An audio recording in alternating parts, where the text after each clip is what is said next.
Hello everyone, Drake Robinson here. I've finally done it. I have finally come around to finding the time after a whole month of promising. I finally found some time to do this long-awaited Q&A for all you fine folks out there. And I just want to say thank you guys so much for your patience. Thank you guys for all the questions. I got so many that I'll more than likely be doing a part two. Um, because you guys just were so um, you guys just did a really good job on that between here on YouTube, my Instagram, my Discord.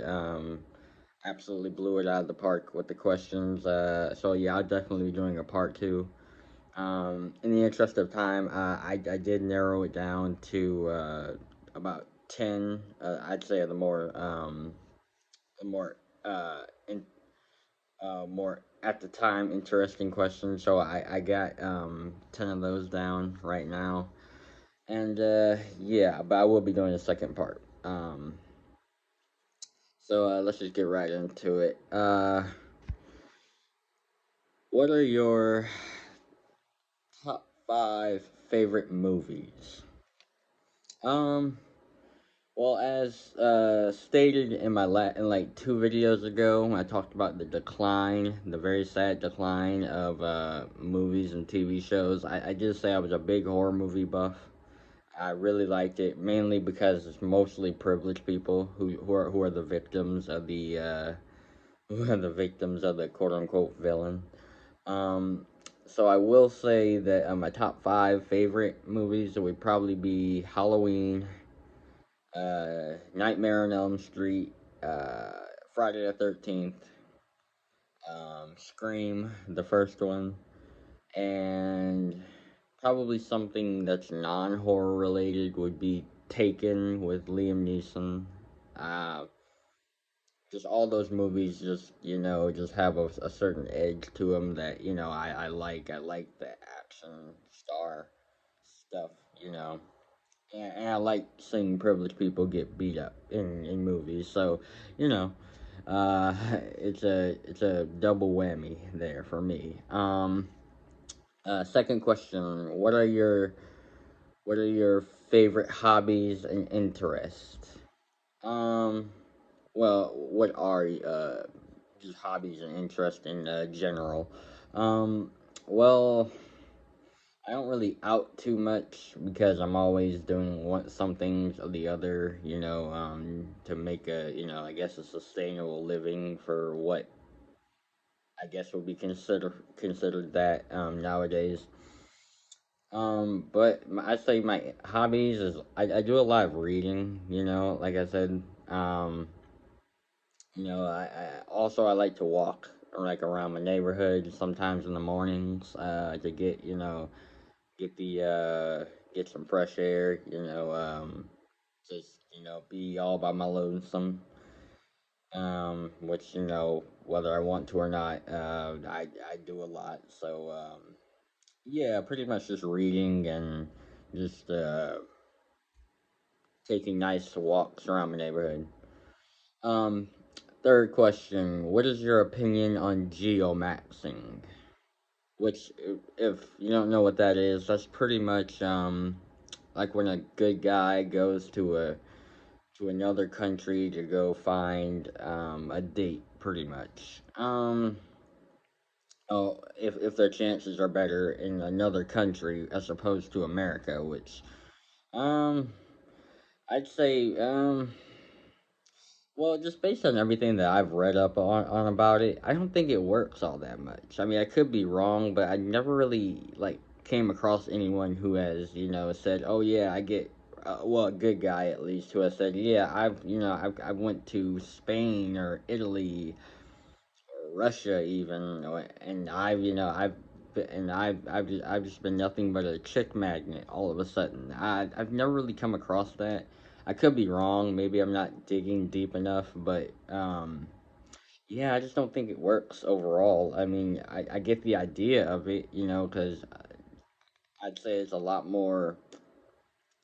I'd say everything's a lot more lax, probably, in some other countries than it is here in America. But uh, I guess the bar is just so low here when it comes to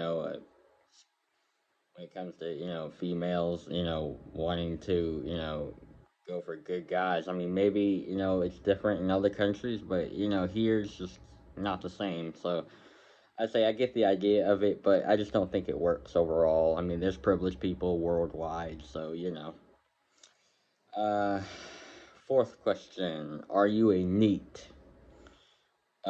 NEET, a neat, which is if you've gotten education but you're like unemployed, which is pretty much the gist of that. Um, I know some people, in the past, um, in my personal life who are currently neats. Unfortunately, I have to say I probably am one because I have graduated high school and went on to get my uh, get my diploma in that and in a certain field in college, in a certain field of education, but I have a different occupation right now, so I have to say I guess technically I am a neat, I it's not exactly the same as because I am employed currently, so I guess it's not really just because I don't know, it's hard to put into words. I guess because I am currently employed, um, but I am educated. Yeah, I'll just to spare all you guys the word salad that's just coming up through my brain right now. I'll just say I am. Um, yeah, I am. Fifth question: What are your beliefs on inceldom and the black pill? Um, well, I'd say that's very interesting. It was based on the fact that I had made that apology video, which was to you guys, not to the privileged people. And I guess I guess one of the commenters wanted to know if if I was still a black pillar, just released all my anger, which I'm not at all. No, I'm not. The anger is still very much there, but my beliefs on the two, I say the two are they're very they cohabitate with each other. They kind of bounce off each other. There wouldn't be one, in my opinion, if there weren't for the other. Like inceldom, the obviously involuntarily celibatism. There wouldn't be that without the black pill, because the black pill is the idea that it's pretty much over. There is no hope for us as good guys to be in relationships with females at all, because they just don't give us a chance. So, and that's very kind of the same with the inceldom in a lot of ways. So I say the two kind of bounce off each other in a fine way. So I say that they're very similar. They're very and they're very necessary in a way for us good guys to get through the pain and agony of knowing that reality that we would never get a chance to go out with the female at all. So I say my beliefs on them. I say they're very important in the lives of good. They're both very important in the lives of good guys. My like I said before, my anger has not gone away at all. It's still very much there. It will probably never go away at all. It's only subdued by the black pill, which is why I push it so much. Just because the idea of you accepting your reality, you can do that all. You can do that. That helps in a lot of ways. It kind of numbs the pain in a way, but the pain's always still gonna be there because we're all human at the end of the day. To the privileged people, we're not human, but you know, to us good folks out there, we know who we are. We know that this life is not fair to us. We just know that. So yeah, those are my beliefs on the two. I say the two very coincide with each other, and they're very important.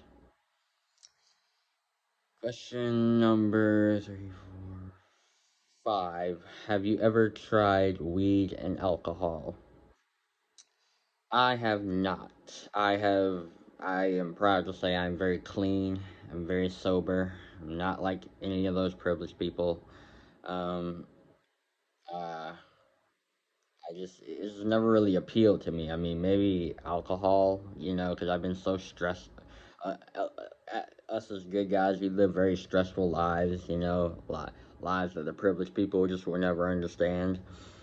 And you know, any good guy who does try weed and alcohol, I'm never gonna judge them because I know those are, I guess, are numbing mechanisms to heal all the pain that we go through. So I'm not gonna judge any of you who have done those things. 'Cause I definitely understand the reason. I'm not gonna say here my high horse or anything like a privileged person would do and judge you and say, oh, you should not have done that. No, I totally understand. This world beats you down. So a release is never a bad thing.